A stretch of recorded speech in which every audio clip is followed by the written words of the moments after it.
Chaque semaine, Émilie, 20 ans, fait 1 heure de route avec sa grand-mère pour se rendre à un rendez-vous qu'elle aborde à chaque fois avec beaucoup d'angoisse. Ouais, ça fait 1 an et 2 mois que ça dure et c'est trop long. Il faut que les choses s'arrêtent, il faut que les choses changent. C'est très dur à supporter. Ça me stresse. Émilie se rend à la prison de Luynes, près d'Aix-en-Provence. Elle vient voir son père, Patrick Chabert. Il est accusé du meurtre de sa femme, Nadine, la mère d'Émilie. Mais pour la jeune fille, son père n'aurait jamais pu commettre un tel crime. Il n'a pas commis le crime pour lequel on l'accuse. Ce qu'on espère le plus, c'est que la vérité éclate, qu'on sache qu'est-ce qui est arrivé à ma maman et qu'on arrête de vivre avec un point d'interrogation. Car l'affaire reste énigmatique. Le corps de Nadine n'a jamais été retrouvé. Mais la justice, elle, en est convaincue. Patrick Chabert aurait tué sa femme pour une simple et bonne raison. Elle voulait divorcer. Lors du premier procès, le 24 septembre 2010, le verdict tombe. Émilie est en pleurs.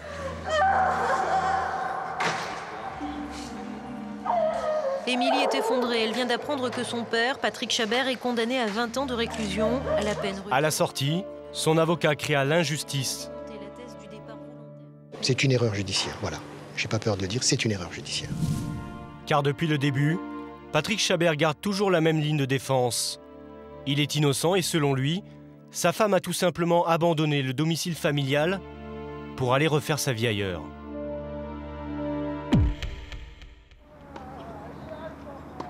Patrick et Nadine Chabert vivaient à Fos-sur-Mer, près de Marseille. À l'époque, le couple habite dans cette belle bâtisse qui appartient à Nadine. Une maison dont leur fille unique, Émilie, revient s'occuper régulièrement. Dans cette boîte, elle conserve les souvenirs marquants de la petite famille. C'est mes parents pendant leur mariage. Ça se voit, ils sont heureux. Patrick et Nadine se marient en 1990. Nadine a 20 ans, lui en a 10 de plus. De leur amour, 1 an plus tard naît Émilie. Nadine est femme au foyer, Patrick est conducteur de travaux publics. La famille ne roule pas sur l'or, mais c'est un couple uni et heureux. On était souvent à la montagne en fait. On n'a pas besoin d'1 million pour s'amuser, juste de partir en randonnée, en famille, de faire des choses simples de la vie mais qui sont appréciables et agréables. Mais ce bonheur conjugal va voler en éclats le jour où Patrick Chabert décide de se mettre à son compte en tant que plombier. L'aventure tourne court. 2 ans plus tard, il fait faillite. Pour subvenir aux besoins de la famille, Nadine est obligée de trouver du travail. Elle devient conseillère dans un centre de formation professionnelle. Mais dans le couple, rien ne va plus. Patrick ne supporte pas son échec et tombe en dépression. Il devient de plus en plus souvent irritable. Nadine va alors prendre ses distances avec son mari, d'autant plus que grâce à son travail, elle s'est fait de nouveaux amis avec qui elle sort beaucoup. Elle a commencé à avoir des nouvelles fréquentations. Petit à petit, elle s'éloignait de la famille. Et 2 ans plus tard, Nadine demande le divorce. Au début, Patrick a du mal à l'accepter, puis il semble se résigner. Il accepte même de continuer à vivre avec Nadine sous le même toit, jusqu'à ce que le divorce soit prononcé. Tout semble donc se dérouler sans accroc.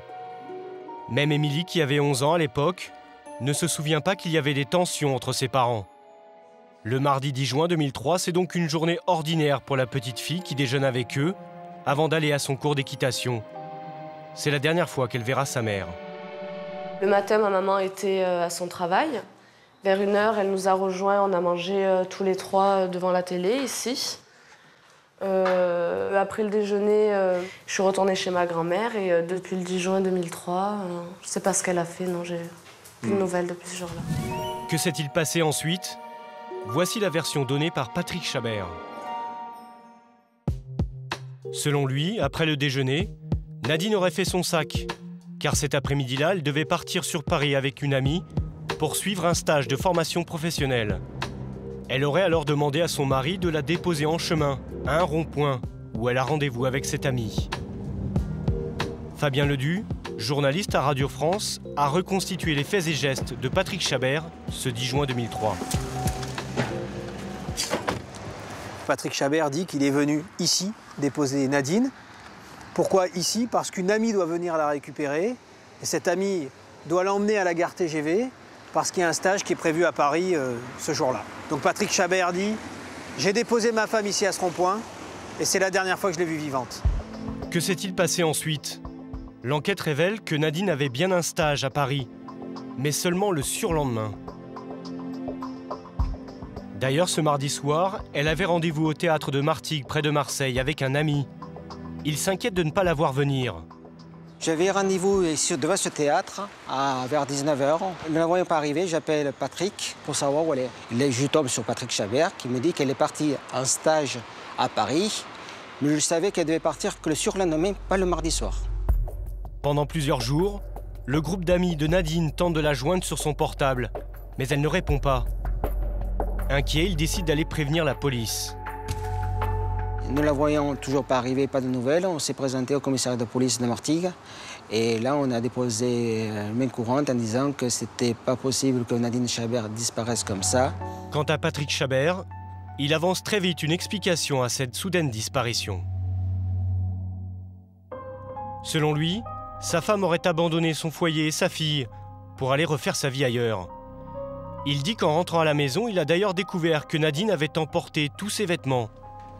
Émilie n'avait que 11 ans, mais elle se souvient très bien de sa réaction lorsqu'elle a ouvert l'armoire de sa mère. Donc voilà, c'est la chambre de mes parents. Là, c'est leur dressing. Et quand j'ai tout simplement ouvert le côté où il y avait les affaires de ma maman, il manquait quasiment tout. Il n'y avait plus ses affaires d'été, il y avait plus tous ses sous-vêtements, à part quelques habits pour traîner à la maison. Je me suis dit, elle a dû partir d'elle-même. Parce que pour partir quelques jours à un stage à Paris, on n'a pas besoin de toute sa garde-robe. Nadine a-t-elle vraiment emporté ses vêtements en cachette? Ou Patrick Chabert les aurait-il fait disparaître? C'est ce que soupçonnent les enquêteurs, car ils vont vite découvrir un élément capital. Non seulement Nadine n'avait pas de stage à Paris ce jour-là, mais elle avait un rendez-vous très important à Aix-en-Provence. Nadine et Patrick devaient divorcer. Ils devaient passer devant un juge pour le partage de leurs biens. D'ailleurs, les policiers vont découvrir que Nadine avait inscrit cette date en grosses lettres sur son agenda. Sa meilleure amie, Sonia, était au courant de ce rendez-vous. Elle attendait que ce jour-là pour être enfin libre et vivre sa vie avec sa fille et refaire une vie sans son mari. C'était pas dans son intérêt de partir comme ça, sans être déjà divorcée. Étonnamment, Patrick affirme qu'il n'était pas au courant de ce rendez-vous chez le juge, auquel il était pourtant convié. Selon lui, sa femme aurait sans doute dissimulé la lettre en ouvrant le courrier.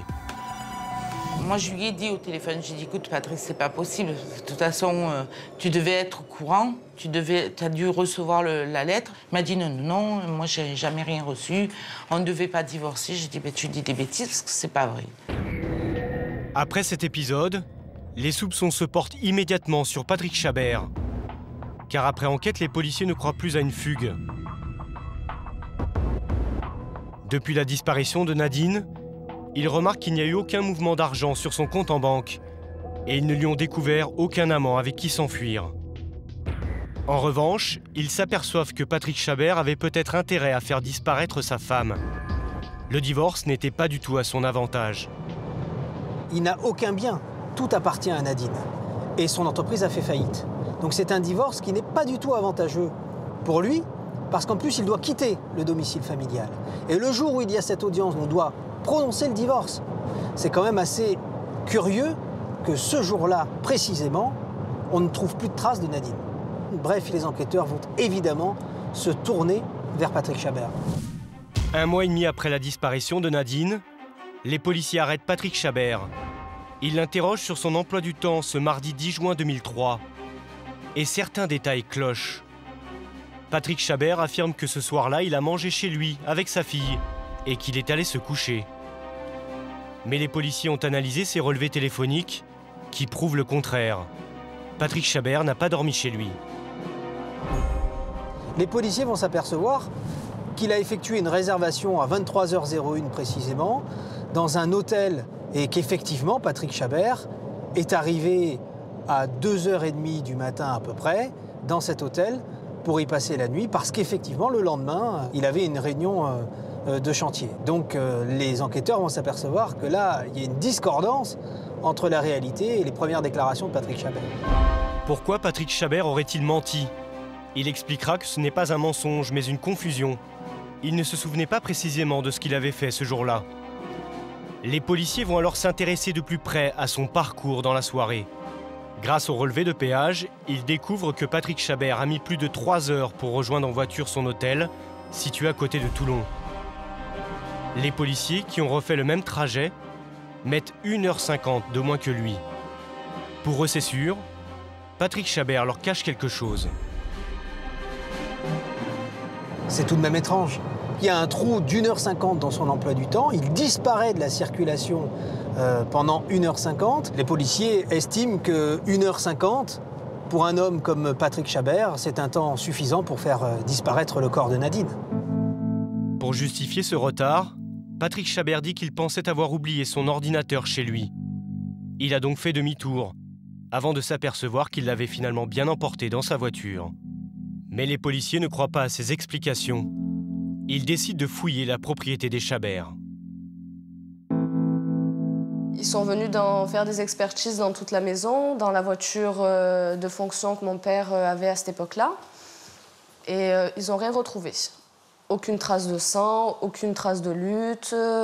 Ils n'ont rien trouvé. Alors, vu qu'ils n'ont rien trouvé, on va dire que peut-être il aurait tué par strangulation. La juge en conclut que Patrick Chabert aurait étranglé Nadine après le déjeuner, avant de mettre son corps dans le coffre de sa voiture et de s'en débarrasser au cours de la nuit. Pour la mère de Nadine, qui vit seulement à quelques mètres de la maison de sa fille, cette thèse est impossible. Depuis le début, elle défend son gendre avec force. Selon elle, si Patrick Chabert avait agressé sa fille ce jour-là, elle l'aurait forcément entendu. C'était une journée de canicule, il faisait déjà très chaud à cette époque-là. Les fenêtres les leurs étaient ouvertes, les nôtres aussi. On est vraiment à proximité. S'il y a eu des cris, on aurait entendu. C'est pour ça que Patrick est innocent pour moi. Puis là-dessus, je ne changerai jamais, à moins d'être atteinte d'Alzheimer un jour. Mais pour le moment, non. Patrick n'a pas tué Nadine. Et elle espère bien qu'il va sortir rapidement de prison. Le 17 novembre dernier, Émilie arrive au tribunal avec son fiancé et un espoir. Ça va, très bien, très bien. Avec l'avocat de son père, ils vont demander la libération de Patrick Chabert avant son procès en appel. La grand-mère a aussi fait le déplacement. Pour la famille, c'est à chaque fois une épreuve.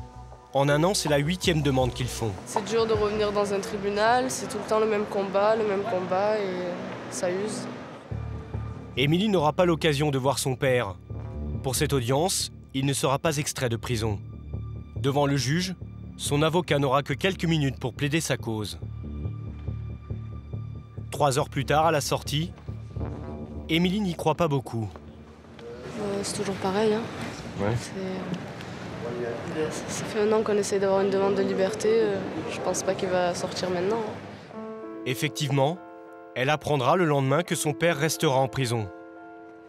Patrick Chabert va comparaître de nouveau devant la cour d'assises pour l'assassinat de sa femme Nadine. Il risque pour cela la prison à perpétuité.